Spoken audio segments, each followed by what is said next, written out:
Good morning, ladies, and happy Tuesday. Rise on up. It is the start of a brand new day. Let's go. Coming live from the car rider line. Refreshed, kinda. Typing myself out anyways. Busy Monday.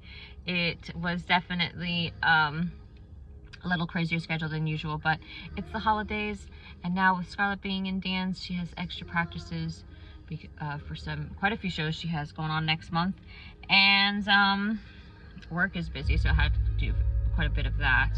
But it's all good because next week it's gonna be very slow. It's gonna be rest time. I'm gonna have some days off, and it's gonna be awesome because it's gonna be Thanksgiving. Scarlett says hello. Yeah, we're gonna keep this very, very joyful. We're going to keep this very positive, and we're gonna fill our cups. We're gonna fill our cups. Isaiah chapter 29 is what we're going over. We're going to be talking about woe to Jerusalem, a reference to the blindness of disobedience and the future recovery of wisdom. And verse 1 goes like this.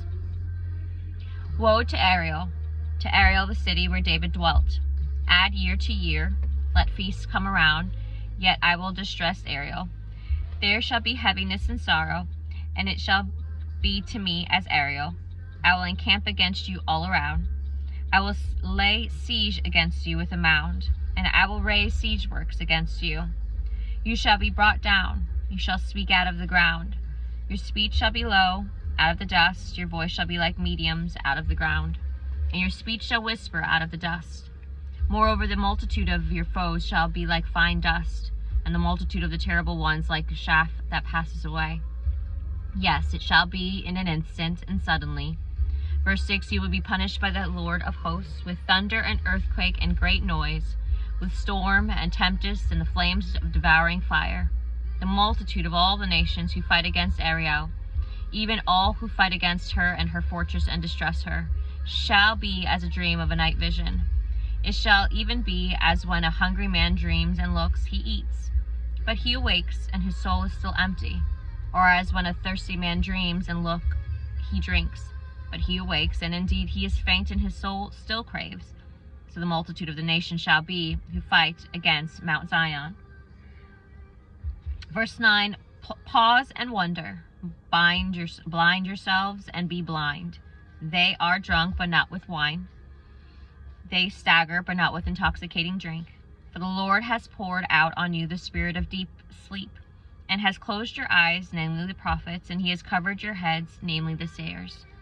The whole vision has become to you like the word of a book that is sealed, which men deliver to one who is literate, saying, read this, please.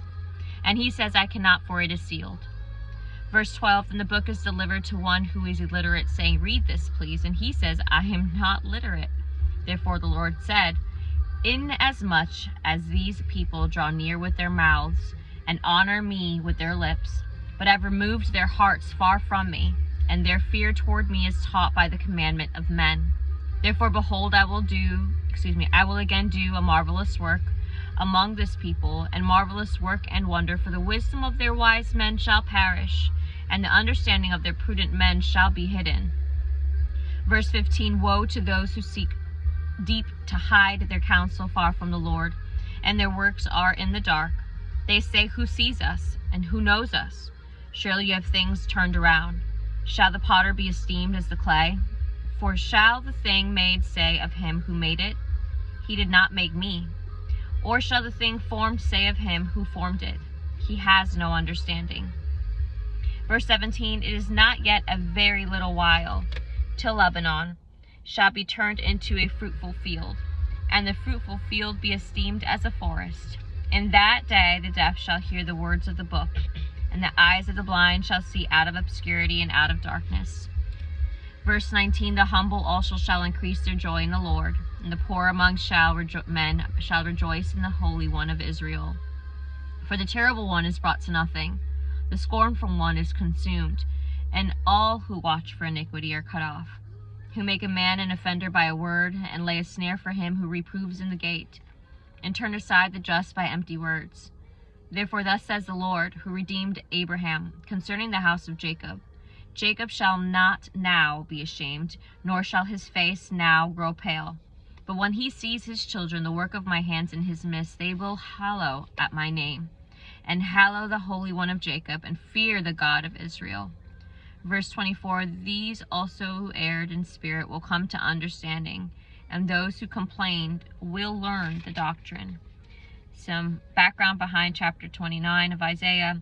Ariel probably refers to Jerusalem as the altar of God. Isaiah described a day of judgment on Jerusalem, the city of David captured from the Jebusites and established at its capital. The Lord brought both judgment and deliverance to his people. And Zion originally referred to the fortified hill of the city. And the temple was built on Mount Zion. Eventually, Zion came to be a designation for the city of Jerusalem itself. Now, in verses 9 through 16, this prophecy probably was delivered because it was talking about the blindness of disobedience. Shortly before the Sennacherib crisis in 701 BC, the people went through all the motions of religion, yet their hearts were far from the Lord. Blindness was not the result intended by God, but the inevitable result of continuing in the way of disobedience to the Lord. Personal experience with God was missing from the lives of God's people, a condition compared to deep sleep. Disobedience has made God's people incapable of understanding his message, and he really tells us and refers to it in verses 13 and 14.